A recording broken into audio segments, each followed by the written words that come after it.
ଏବେ ଏମିତି ଥଣ୍ଡା ଲାଗୁଛି ଯେ ଇଭିନିଂ ହେଲେ ବ୍ଲାଙ୍କେଟ୍ ଭିତରୁ ଗୋଡ଼ ବାହାରିବା ନା ଶୁଣିଲା ବେଳକୁ ମୋ ଦେହରେ ଡର ପଶିଯାଉଛି।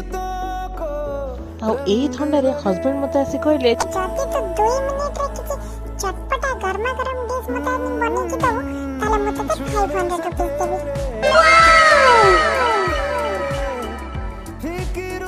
ଆଉ ଏ ଗୁଡ୍ ନ୍ୟୁଜ୍ଟା ଶୁଣିଲା ପରେ ଶୀତ ପୁରା ମୋତେ କୁଆଡ଼େ ଛାଡ଼ିକି ପଳେଇଥିଲା। ଆଉ ସାଙ୍ଗେ ସାଙ୍ଗେ ମୁଁ ବାହାରି ଯାଇଥିଲି କିଚେନ୍କୁ। 4ଟା ଅଣ୍ଡାକୁ 2ଟା ସିଟି ଦେଇ ସାଙ୍ଗେ ସାଙ୍ଗେ ଅଣ୍ଡାକୁ ପୁରା ବଏଲ୍ କରିଦେଇଥିଲି। ଆଉ ଗୋଟେ ପିଆଜ ଆଉ ଗୋଟେ ଟମାଟୋକୁ ଭଲସେ ଚୁନ୍ ଚୁନ୍ କରି କାଟି ଦେଇଥିଲି। ଆଉ ସାଙ୍ଗରେ ନେଇଯାଇଥିଲି ଲେମ୍ବୁ, ଗୋଟେ କଞ୍ଚା ଲଙ୍କା ଆଉ ବ୍ଲାକ୍ ସଲ୍ଟ।